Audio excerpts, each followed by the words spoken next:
Bismillahirrahmanirrahim. Assalamualaikum warahmatullahi wabarakatuh.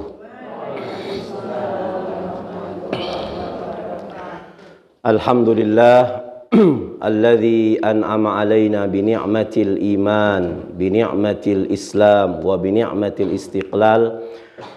Ashhadu an la ilaha illallah wahdahu la syarika lah. Wa ashhadu anna Muhammadan abduhu wa rasuluh.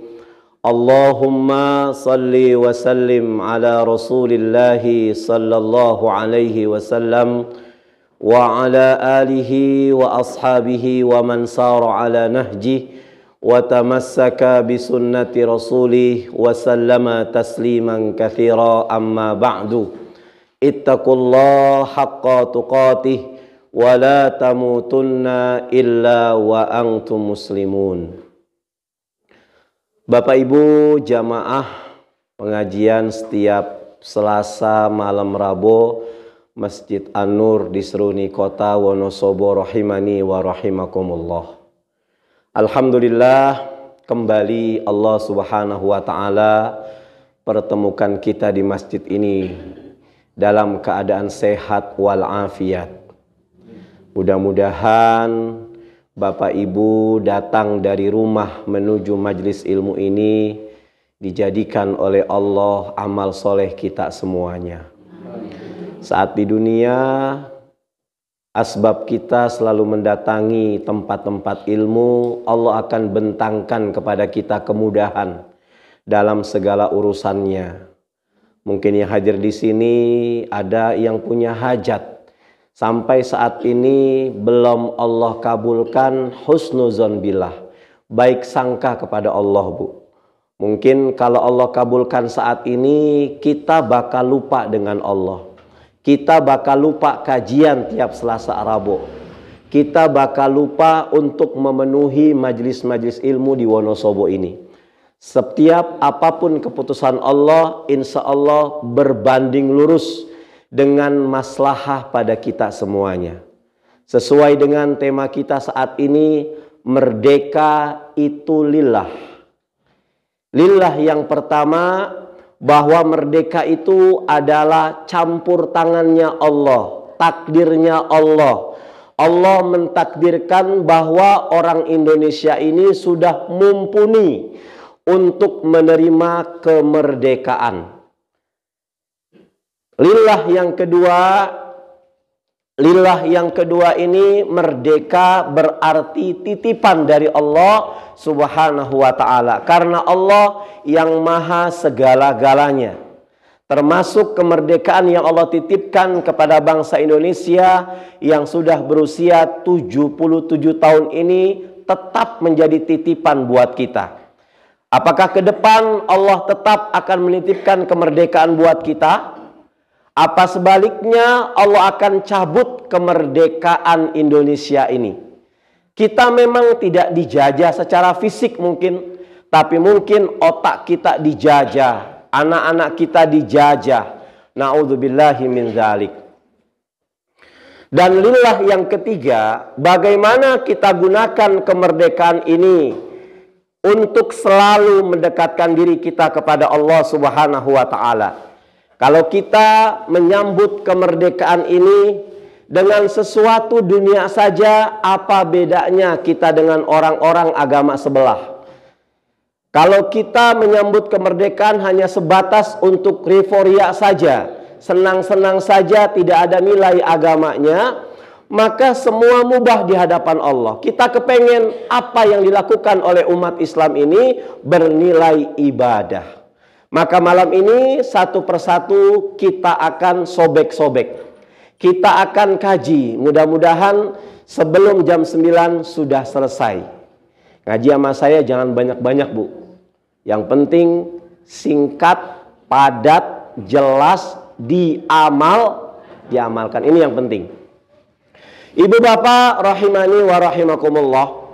Sikap yang terbaik dari setiap orang-orang yang beriman kepada Allah Subhanahu wa ta'ala, beriman bahwa kita ini jadwal kematiannya sudah di-list oleh Allah Subhanahu wa taala.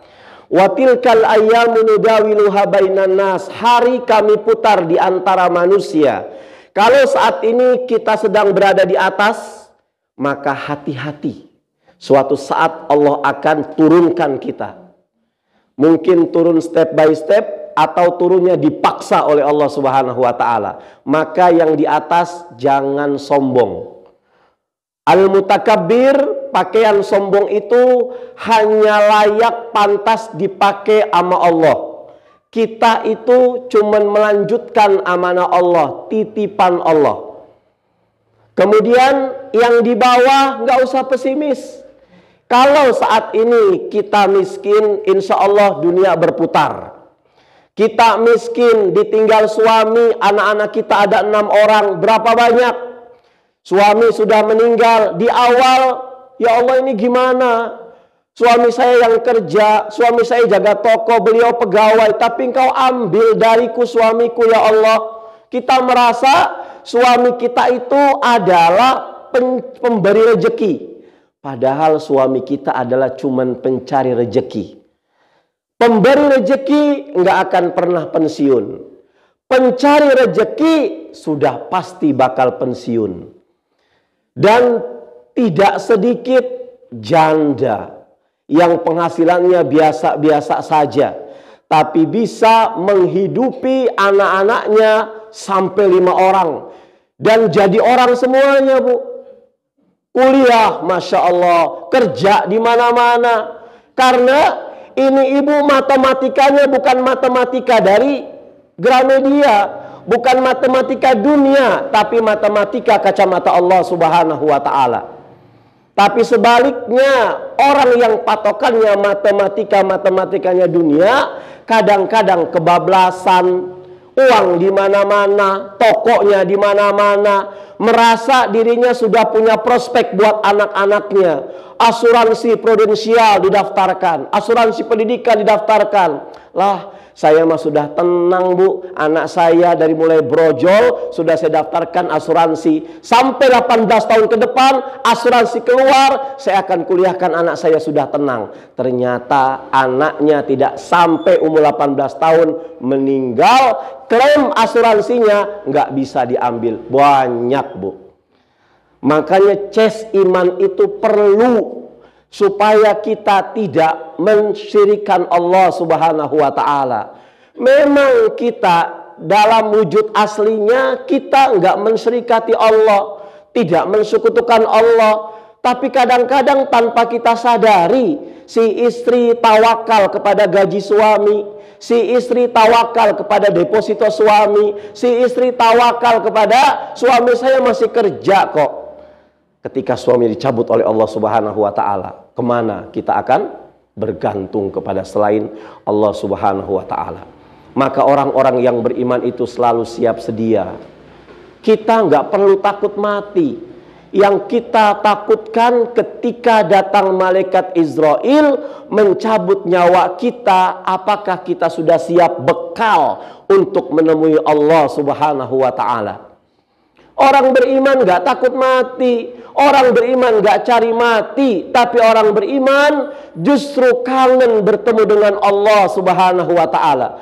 Karena kangen bertemu dengan Allah, maka semua aktivitasnya selalu disandingkan kepada Allah Subhanahu wa taala. Ketika hari ini Allah dekat dengan saya, besok ketika di pasar Allah pun memantau saya. Kalau di masjid ini Allah melihat saya, di dalam kamar saya lagi sendirian, tidak ada anak, tidak ada istri, tidak ada suami, nggak ada yang lihat, tapi Allah mantau saya.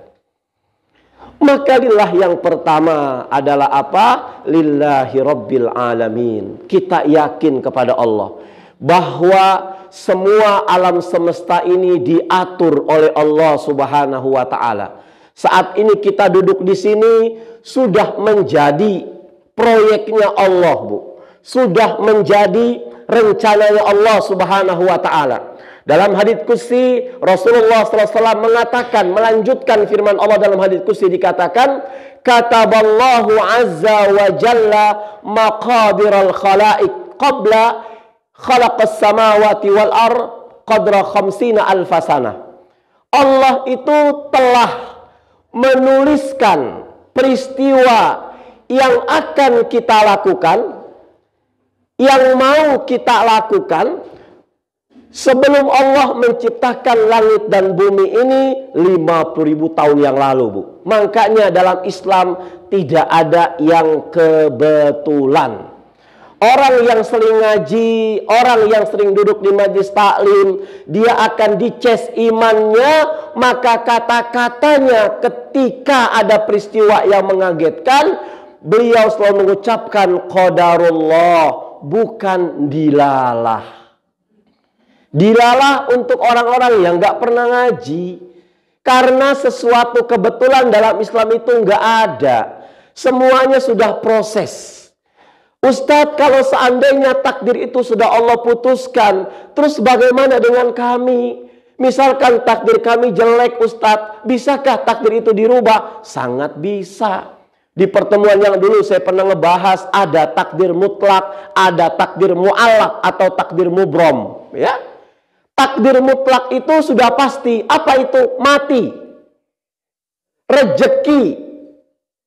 Mati itu sudah mutlak bakal terjadi. Mau sepreman-premannya orang, mau dia dibacok kebal, ditembak ngebul, ujung-ujungnya mati. Orang gila, orang waras, S1, mau lulusan SD, lulusan S1, semuanya dapat rezeki. Itu mutlak, takdir mutlak, nggak bisa dirubah. Kita punya anak dua. Yang satu S1, yang satu cuma lulus SMK. Allah ngasih rezeki enggak? Ngasih rezeki. Cuman kuantitasnya beda. Nah, proses untuk mendapatkan kuantitas itu, ini namanya takdir mu'allaq atau takdir mubrom.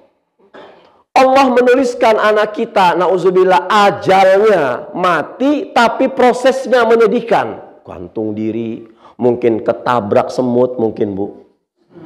Tapi kita berdoa kepada Allah karena dalam hadis Al-Arba'in, ayat hadis keempat dikatakan, fa inna ahadakum la yujma'u fi batni ummihi arba'ina yawman nutfah. Bahwasannya sesungguhnya kita ini, saya, bapak, ibu semuanya, dulu kita dikumpulkan dalam perut emak kita. 40 hari berupa nutfah, saripati. Emak dan saripati bapak menyatu. Wa yakunu mithla dzalika 'alaqah. Kemudian 40 hari berikutnya berwujud 'alaqah, segumpal darah. Wa yakunu mithla dzalika mulghah. Kemudian 40 hari berikutnya segumpal daging. 40 hari ditambah 40 hari tambah 40 hari jumlahnya 4 bulan, 120 hari. Saat itulah Allah mengutus malaikat untuk meniupkan ruh ke dalam janin seorang ibu. Bergerak itu janin. Maka yang sunnahnya di usia 4 bulan, apa kata Allah Subhanahu wa ta'ala? Buka surat Al-A'raf ayat 189. Da'awallaha rabbahuma. Suami istri berdoa kepada Allah. Ya Allah, hari ini janin di dalam rahim istriku berusia 120 hari. Dan ketika malaikat mengutus, malaikat meniupkan ruh, fa'arsala alaihil malak, meniupkan ruh. Kemudian Allah ajak diskusi ini janin usia 4 bulan. Hei, kau kelak akan jadi manusia. Dan saat ini di usia 120 hari aku tiupkan kau untuk bergerak, bernapas. Apa ya Allah yang harus saya lakukan? Ajalmu begini. Rezekimu seperti ini. Amal kamu soleh atau salah? Nah, Allah putuskan saat itu tuh. Kamu ketika di dunia tinggal di mana? Bahagia atau nestapa? Nah, orang tua di hari ke-120 hari bisa kita ajak tasyakuran orang-orang, mendoakan. Karena kita nggak tahu min ayyi famin tuqbal, dari mulut siapa doa itu dikabulkan oleh Allah Subhanahu wa ta'ala. Kita disyariatkan minta doa kepada orang yang masih hidup. orang-orang yang soleh. Yang soleh itu bukan hanya ulama, bukan hanya kiai. Banyak orang-orang soleh, tapi dia nggak mau di-shoot, nggak mau di-upload, nggak mau divideokan. Banyak, Bu. Kita nggak tahu. Kita minta doa kepada orang-orang miskin. Doa 120 hari. Emak bapaknya doa. Allah lihat dulu nih. Doa-doa dari orang-orang yang lain itu diterima oleh Allah kapan? Kalau emak dan bapaknya, suaminya soleh, istrinya solehah. Tapi kalau dua-duanya nggak soleh, fama tanfahum syafa'atus syafa'in. Surat Al-Insan. Aku abaikan doa-doa mereka. 120 hari. Nanti 7 bulan, gak usah rame-rame. Sayang boros duit. Buat ngapain? Nanti pas lahiran akekoh. Ya. Yang penting 120 harinya. Kita doa kepada Allah. Doanya apa? Fa inna ahadukum, Allah kumpulkan kita dalam perut emak kita selama 120 hari. Allah tiupkan ruh. Ya Allah, kalau memang ajalmu jelek, tolong baguskan ya Allah. Nah, kalau engkau takdirkan rezeki anakku ini seret, tolong lancarkan ya Allah di 120 hari. Kalau seandainya amaliyahnya engkau takdirkan ya Allah, tolong takdirkan dalam keadaan soleh ya Allah. Tapi tidak menutup kemungkinan yang namanya anak itu selalu ngelihat bapaknya, sebajingan-bajingan bapaknya, seperampok-perampok orang tuanya. Pasti doanya anaknya nggak mau jadi perampok, Bu. Hanya hati-hati. Kita orang tua, saya pribadi, nek ngomong itu hati-hati. Kamu nak nggak punya otak, otaknya diambil sama Allah, kita nangis, Bu. Hati-hati, doa tuh yang baik-baik. Saling menyempurnakan lah. Kita kadang-kadang kelepasan, istri yang memperbaiki, istri seperti itu, kita yang memperbaiki. Hati-hati. Banyak nangis buat doain anak mah, Bu. Masya Allah. Bangun di tengah malam. Anak kita itu nggak ada jaminan disekolahkan papori semanapun bakal soleh. Nggak ada jaminan. Yang ngelihat itu orang tuanya. Allah ngelihat tangisan orang tuanya dulu. Ini anak saya amanatan kepada kamu. Masalah kamu nyekolah kemana itu teknis. Tapi di mana-mana street fighternya, pendekarnya itu bapak emaknya. Kalau bapaknya minumnya pakai tangan kiri, anaknya ikut-ikutan. Kalau emaknya suka ngegosipin di tengah-tengah gang, anak-anaknya nggak dengerin, Bu. Hati-hati, banyak nangis kalau bicara orang, banyak bicara apa? Kita dulu masih kecil, belum nikah, bicara orang tua kita nangis. Sekarang kita sudah tua, bicara anak kita nangis. Sayang, profesor, doktor, anak saya insinyur, anak saya profesor, anak saya ini semuanya. Tapi satu pun gak ada yang bisa baca Quran, percuma. Karena profesor, doktor, gaji besar, bonus di mana-mana, itu semuanya bonus dari Allah. Mau tokonya hebat di mana-mana bonus. Kalau belum bisa sholat, percuma. Kalau belum bisa mengantunkan Rabbighfirli waliwalidayya warhamhuma kama rabbayani shaghira, kita termasuk orang tua yang rugi. Boleh jadi anak kita yang selama ini disepelekan oleh kita karena bodoh akademiknya, boleh jadi dia permata ketika kita masuk ke dalam alam kubur kita. Makanya sekali lagi, apapun yang terjadi kepada kita, terima takdirnya. Kita doa kepada Allah untuk bisa merubah takdir sebaik-baiknya takdir. Ketika tetap Allah putuskan seperti itu, kita terima dengan lapang dada. Cari alasan agar kita tidak berburuk sangka sama Allah. Ya Allah, kenapa? Kok saya sudah sholat, saya sudah puasa, saya sudah bersedekah agar anak-anak saya baik. Kok ternyata anak saya itu nakal? Oh, mungkin ini leburan dosa buat saya. Dulu saya ngelawan sama orang tua. Dulu saya suka ngambil uang orang tua. Berbalik.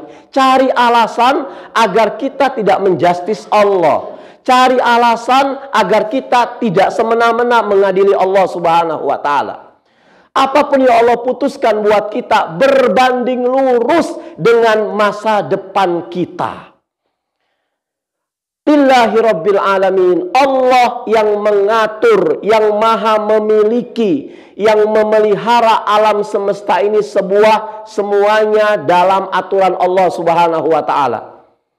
Iradahnya Allah, kudrahnya Allah Subhanahu wa ta'ala. Sebelum kita nikah, kita merencanakan, saya mau punya istri seperti ini, seperti ini, seperti ini. Si istri, gadis, merencanakan saya mau menikah dengan seorang cowok seperti ini. Ternyata doanya tidak dikabulkan, malah dapat wanita di luar dugaan.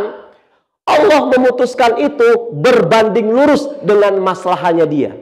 Karena puncak kesuksesan kita bukan pada saat kita meraih sesuatu kita dapat sesuatu itu, bukan. Puncak kesuksesan adalah apa? Ketika kita berusaha untuk mengejar target, ternyata target itu terlepas daripada kita. Kegagalan kita adalah puncak yang luar biasa. Loh, kenapa? Boleh jadi target yang engkau center itu baik buat kamu, belum tentu baik buat Allah. Boleh jadi yang kamu tidak suka, ternyata itu adalah terbaik buat kamu. Husnuzon billah, baik sangka kepada Allah Subhanahu wa ta'ala. Kalau saat ini kita berdoa kepada Allah, belum Allah kabulkan doa-doa kita. Ya Allah, kok kenapa? Mohon maaf, saya sudah menikah 10 tahun, 15 tahun. Saya apa-apa sudah punya, tapi saya rindu tangisan anak, ya Allah. Allah belum kasih. Paham Allah, kamu tuh belum bisa untuk ngurus anak-anak kamu. Sok, solehkan diri kamu dulu. Solehkan diri suami dulu. Solehkan diri istri dulu. Masya Allah. Kalau kamu dua-duanya sudah soleh-soleha, ngedidik anak itu gampang. Agama itu luar biasa, Pak. Ada seorang ahli pendidikan bilang, kalau saat ini kita jarang mendampingi anak-anak kita. Nyari kerja, subuh berangkat. Anak-anak tidur, kita berangkat kerja, kita pulang anak-anak masih tidur, bernumpuk harta kita. Kita berencana uang ini buat pendidikan anak-anak kita. Tapi ternyata anak-anaknya sudah kuliah, sudah sukses, agamanya nol, maka uangnya habis untuk membenarkan agamanya. Maka mendingan kita tega saat anak-anak kecil daripada ketika besar anak-anak membuat kita tega. Allahu Akbar. Ini Allah punya rencana yang di luar rencananya kita.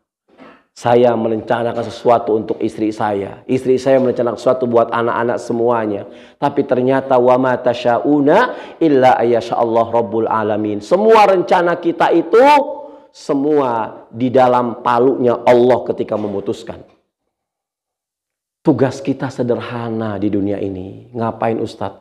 Cuman patuh dan tunduk pada aturan Allah. Ya Allah, saya sudah bangun malam. Saya sudah bersedekah.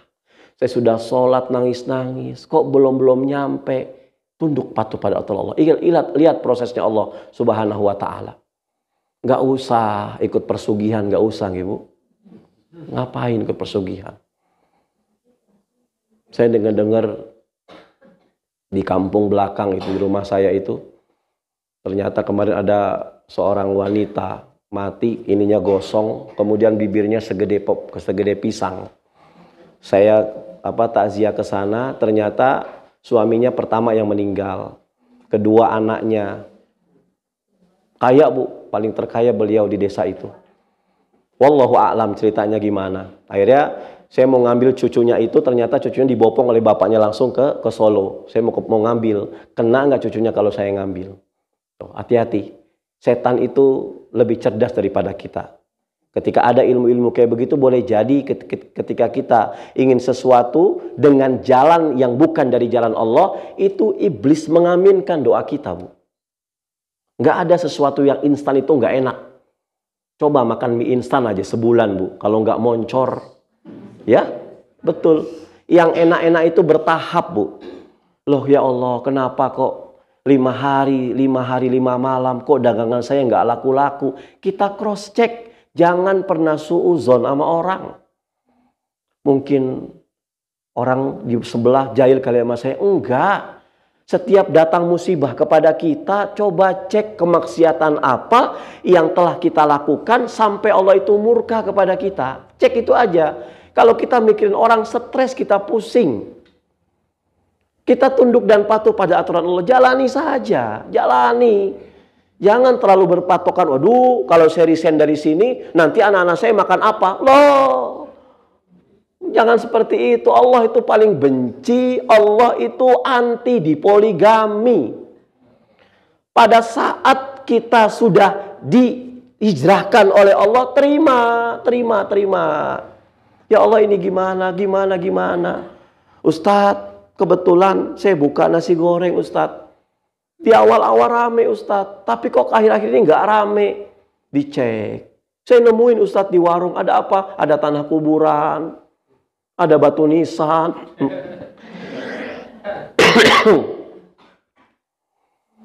Bu, ibu selain punya warung nasi goreng punya apa?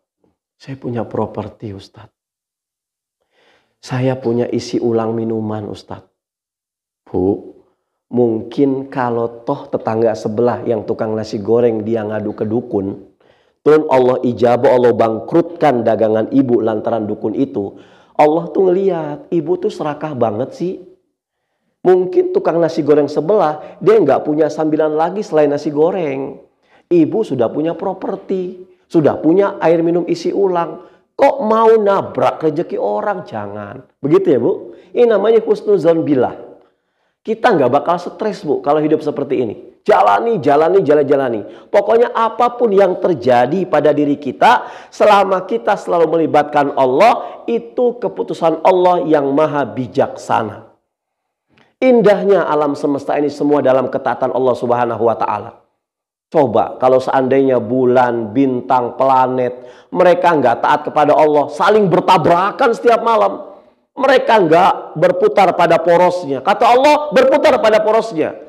Jangan saling berantem. Siap ya Allah. Yusabbihu lahu ma fis samawati wa ma fil ar.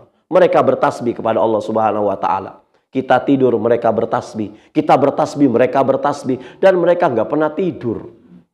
Kapan ikan nutup Bu? Di akuarium. Pernah nggak ikan nutup? Pernah. Ikan mati Bu. Yusabbihu lahu ma fis samawati wa ma fil ar. Yang tidur itu cuma manusia. Manusia itu tidur. Cuman Rasulullah SAW basyarun la kal basar. Rasulullah SAW itu matanya tidur tapi hatinya nggak tidur. Hewan tuh seperti itu. Malu kita kalau bangun duluan ayam jago peliharaan kita daripada kita. Ayam jago jam 11 sudah kongkrongok Bu. Udhkurullah. Di kitab Al-Usfuriyah tuh. Ternyata mereka tuh sudah membangunkan kita. Sebut nama Allah. Kalau kita ngaji Bu. Tapi kalau kita nggak ngaji. Mas, dengar nggak tadi suara ayam jago berkokok? Jam berapa? Jam 9. Ini berarti ada perawan bunting nih. Tuh. Tapi kalau kita ngaji enggak. Oh, Masya Allah. Kita dibangunkan. Saya waktu masih tinggal di Matraman, ya, di rukoknya Pak Hilman rahimahullah Bu, yang sekarang dibeli sama Roti Anyar ya. Itu kalau setiap malam sering banget ngedenger ringkikan kuda. Ketika saya nyari tahu, ternyata itu dulu milik seorang ahli nujum yang miara kuda Bu. Itu. Nah, seminggu saya di sana, anak kejang-kejang. Kalau kita punya iman, kita nggak langsung ngontak dokter, tapi kita huzuzon. Loh, berarti ini Allah kepengen ibu bapaknya bangun malam. Ngambil wudhu saya gendong, baca Quran, jam 1:30 itu kejang. Ya ada proses ikhtiar sih, kopi segala macam, tapi saya mengabaikan orang lain dulu. Langsung zikir sama Allah. Yang buat ini Allah nih. Kenapa? Coba kalau kita nggak punya iman, kita larinya kemana? Ke dokter. Keluar uang lagi. Ya Allah ini kenapa? Oh iya. Jam 1:30 kita langsung ngelilingin rumah itu. Di dalam lah, Masya Allah. Istri langsung ngambil wudhu baca Quran, saya gendong. Nggak sempat kita sholat. Ternyata pas azan, Allahu Akbar, langsung sembuh, panas turun, Bu. Kita husnuzon sama Allah, seperti itu. Jadi jangan pernah dikaitkan sesuatu dengan takhayul, bid'ah, dan khurafat. Bukan ciri orang-orang yang beriman. Orang-orang beriman itu nggak ada istilahnya, lah Ustadz, zaman sekarang jangankan nyari rejeki yang halal, yang haram saja, susah. Ini bukan orang beriman, Bu. Kalau kita beriman kepada Allah, Allah dengan sendirinya menyingkirkan kita sesuatu yang haram-haram. Sesuatu yang subhat-subhat.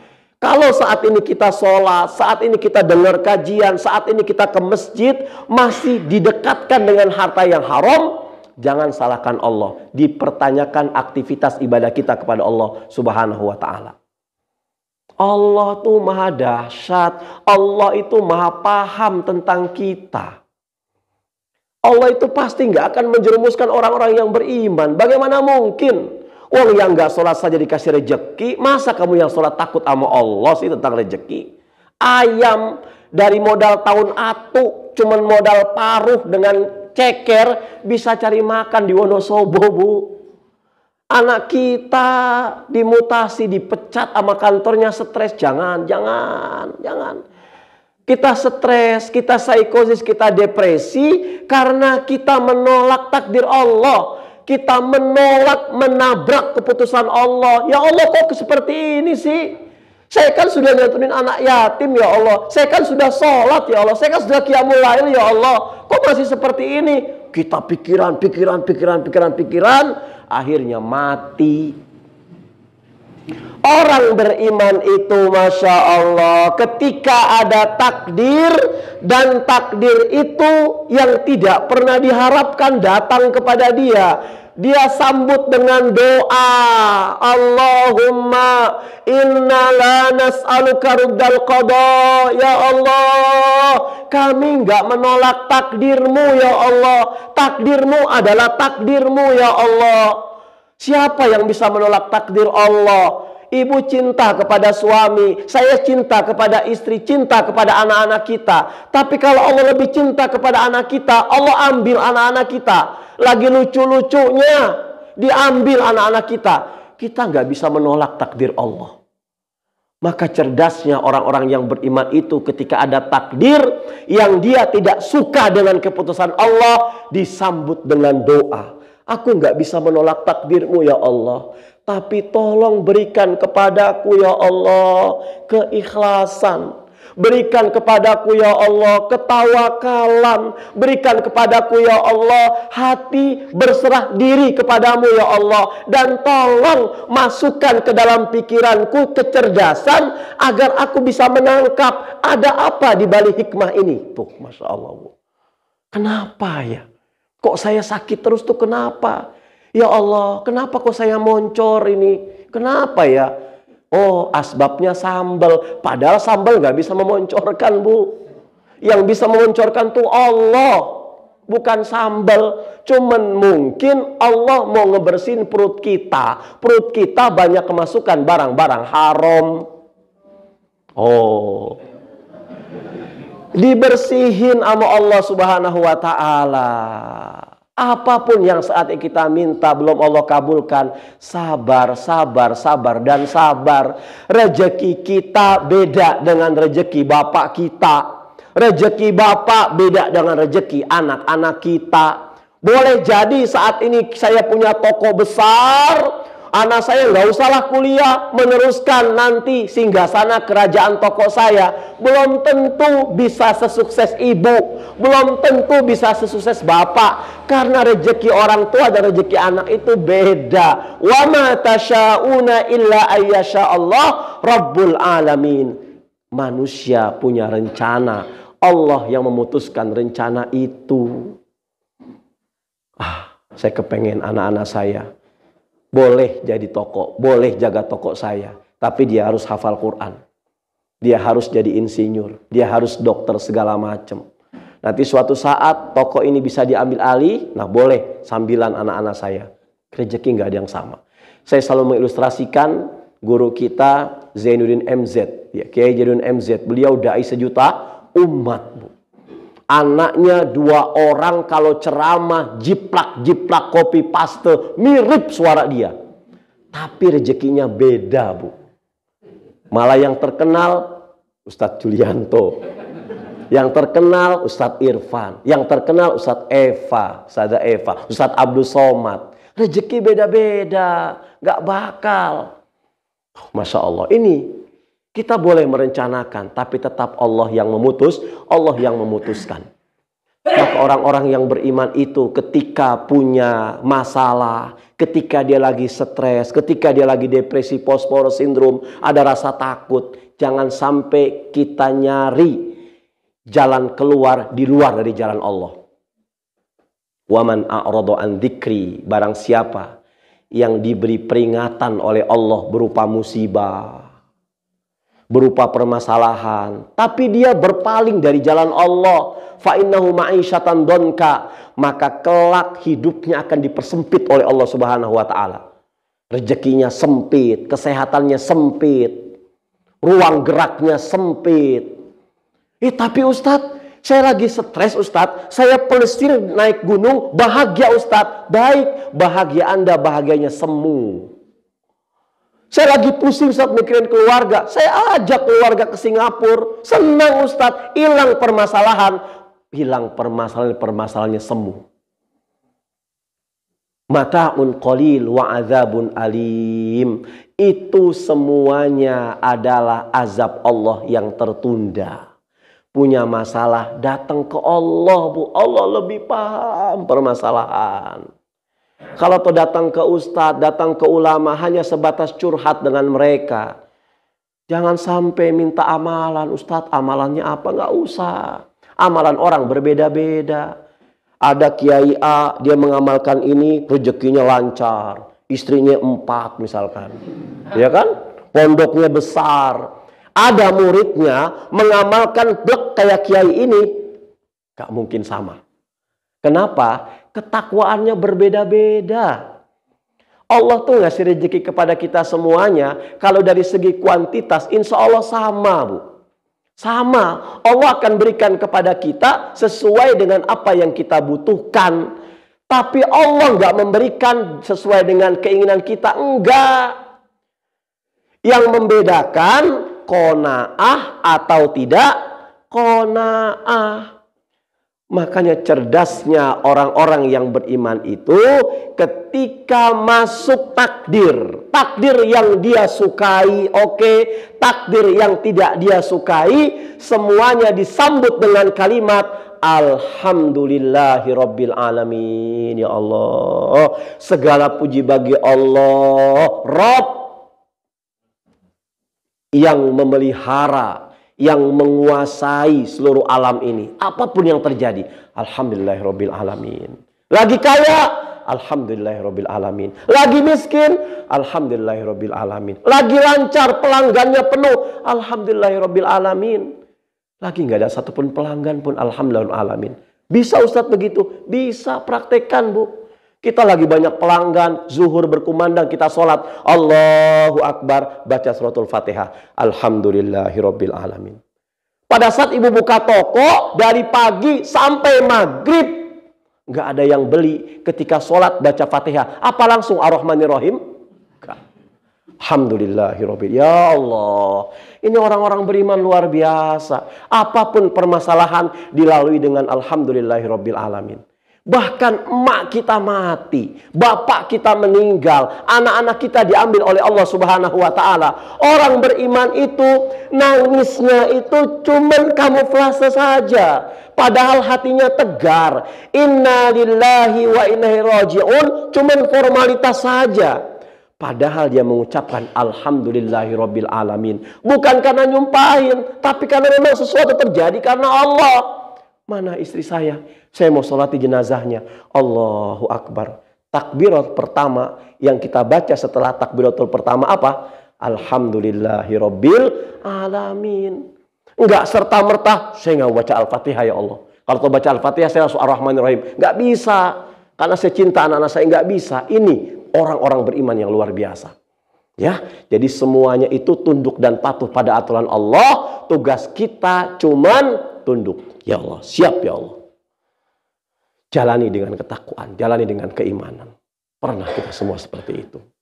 Kemudian yang kedua, merdeka itu adalah titipan dari Allah Subhanahu wa Ta'ala. Nggak ada, semuanya itu nggak ada punya kita, semuanya titipan. Mobil yang kita punya saat ini, rumah yang kita punya saat ini, anak-anak kita, bahkan roh kita, bahkan minuman yang akan kita minum, yang telah kita makan, sudah masuk ke perut kita, itu bukan milik kita. Cuman nyampe ke usus kita, nyampe ke lambung kita, udah begitu dikeluarin lagi. Beberapa menit kemudian bukan punya kita. Kullu man 'alaiha fan wa yabqa wajhu rabbika dzul jalali wal ikram. Semuanya itu fana, semuanya akan hancur, cuman wajah Allah Subhanahu wa Ta'ala. Kullu syai'in halik illa wajhah. Hancur semuanya. Ini merdeka juga titipan dari Allah Subhanahu wa Ta'ala. Aku titipkan kemerdekaan ini yang kalian tebus dengan keringat, darah, air mata, bahkan nyawa. Maka tolong pergunakan kemerdekaan ini dengan sebaik-baiknya. Apa yang ada di bumi Indonesia ini, jangan pernah engkau ambil hanya untuk organisasi kamu saja. Jangan kamu manfaatkan kekayaan Indonesia ini hanya untuk melambungkan perut kamu saja. Ketika kamu tidak bisa menjaga kekayaan alam Indonesia ini, maka Allah yang maha menitip akan negor kita. Wonosobo diapit oleh Gunung Sindoro, Gunung Sumbing. Allah lihat, mana orang Wonosobo nih. Ketika 80% orang-orang taat kepada Allah, 20% maksiat kepada Allah, Allah tetap akan buat wal jibala autada. Jadi pasak ini gunung. Allah bukan gerakan, Allah nggak gerakan. Tapi ketika dia melihat orang-orang pesisir gunung, ya, di tepi-tepi gunung mereka berbuat kemaksiatan kepada Allah, yang berimannya sedikit, maka Allah akan jadikan gunung ini watarul jibala tahsabuha jamidatan wa hiya tamurru maras sahab. Bergerak, Bu. Gunung itu bisa bergerak. Surat Al-An'am ayat 88. Bergerak gunung itu. Kapan bergeraknya? Kalau Allah sudah murka dengan penduduk satu kampung. Merapi itu, Bu, digerakkan oleh Allah. Muntah Merapi di Jogja, debunya ke Wonosobo.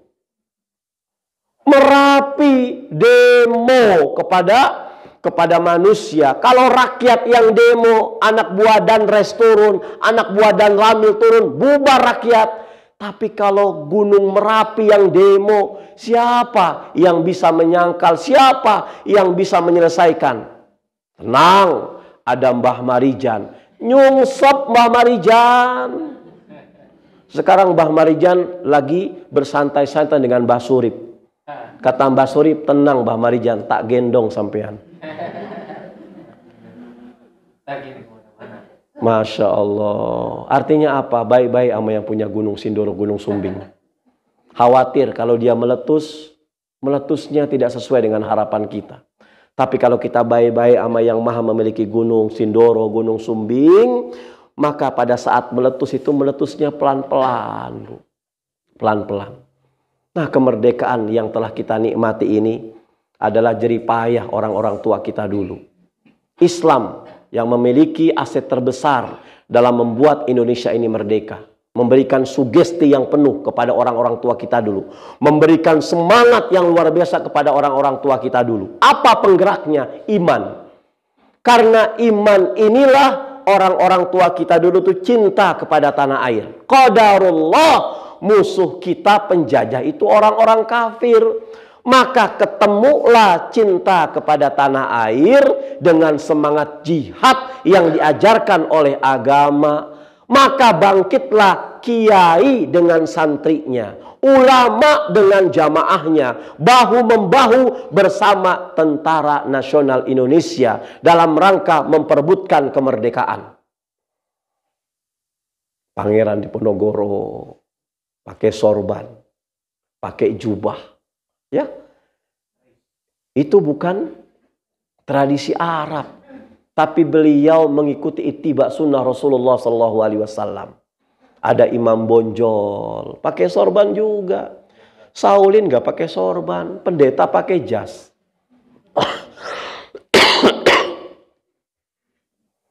Ketika Belanda dengan liciknya menangkap Pangeran Diponegoro, maka pengikut-pengikutnya termasuk Kiai Mojo mundur ke belakang membuat kantong-kantong perjuangan. Berupa apa? Pondok-pondok pesantren. Jadi pondok pesantren dulu itu bukan hanya tempat menuntut ilmu, tapi juga sebagai kantong-kantong perjuangan. Membela, menyusun strategi yang luar biasa. Belum lagi ulama terkenal, tapi tidak berpakaian ulama. Siapa? Bung Tomo. Ketika di lapangan Ikada Jakarta, sekarang lapangan Banteng, beliau mengatakan, kalau tidak ada kalimat takbir, saya itu bingung. Bagaimana saya menggerakkan putra-putra terbaik bangsa untuk mengusir penjajah. Ketika saya melantunkan Allahu Akbar, Meriam Bellina nggak meleduk, Bu. Allahu Akbar, tank kecil, Londo tuh nggak ada apa-apanya, mati, tiket ke surga. Coba saya mau tanya, dulu simbah-simbah kita berjuang, senjatanya apa, Pak, Bu? Bambu runcing. Jenderal mana yang mau taruhan kalau bambu runcing itu bisa merdeka melawan tank?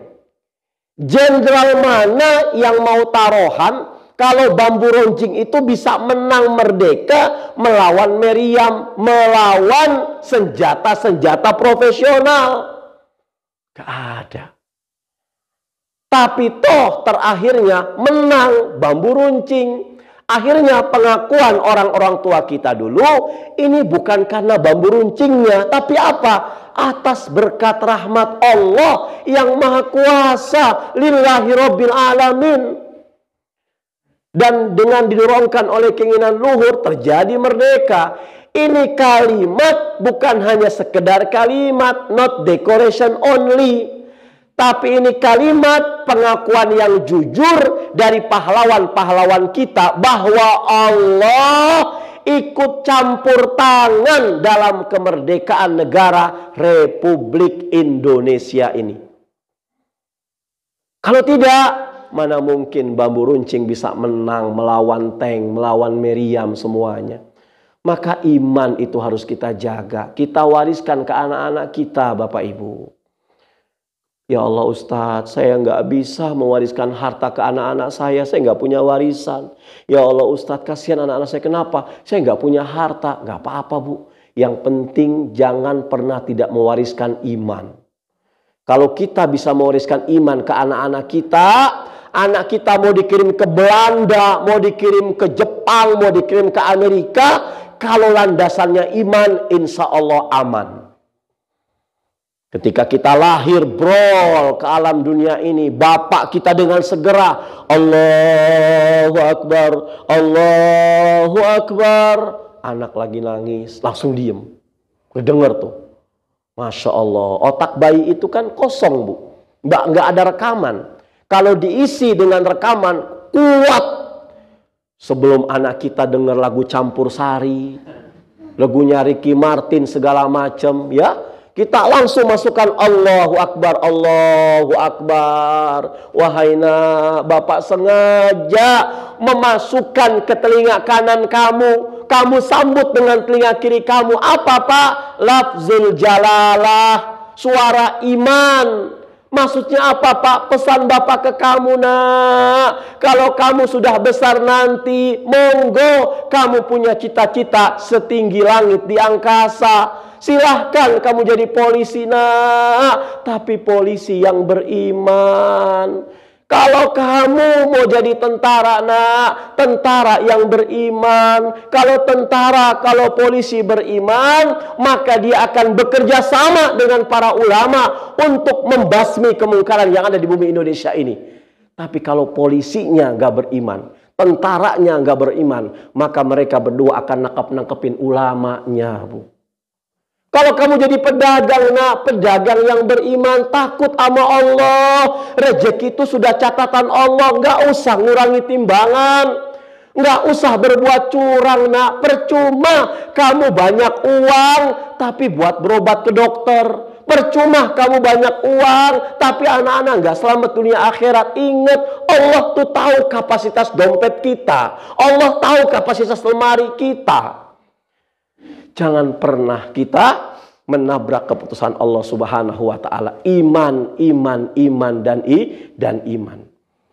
Maka kalau kita saat ini menikmati bagaimana indahnya air kelapa muda, maka kita harus sadar bahwasannya tidak ada air kelapa muda kalau simbah-simbah kita dulu nggak menanam pohon kelapa.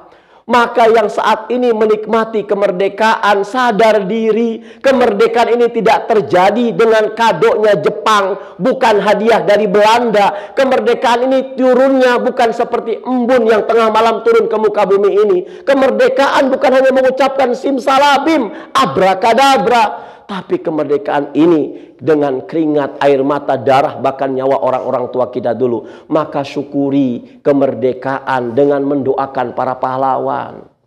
Bukan dangdutan sampai subuh. Kata para pahlawan, ya Allah, masa roh gue dijogetin.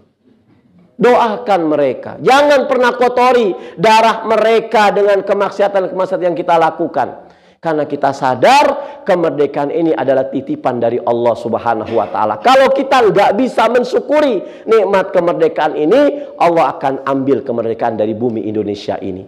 Dan yang terakhir, inna salati wa nusuki wa mahyaya wa mamati lillah. Semua yang kita kerjakan untuk kemerdekaan ini, niatkan tulus karena Allah, bukan karena siapa-siapa, bukan karena Pak RW, bukan karena disuruh bupati, bukan karena disuruh aparat sipil, bukan, tapi semata-mata karena Allah. Ya Allah, bangun malam, alhamdulillah, saya sudah menikmati kemerdekaan sampai berusia 77 tahun. Maka kalau seandainya 3 lillah ini kita pahami dan kita lakukan sama-sama secara bertahap, maka insya Allah kemerdekaan yang saat ini kita dapati penuh dengan keberkahan. Wallahu a'lam bissawab. Aqulu qawli hadza, nasrun minallah fatun qarib wa basil mu'minin. Mohon maaf lahir batin. Assalamualaikum warahmatullahi wabarakatuh.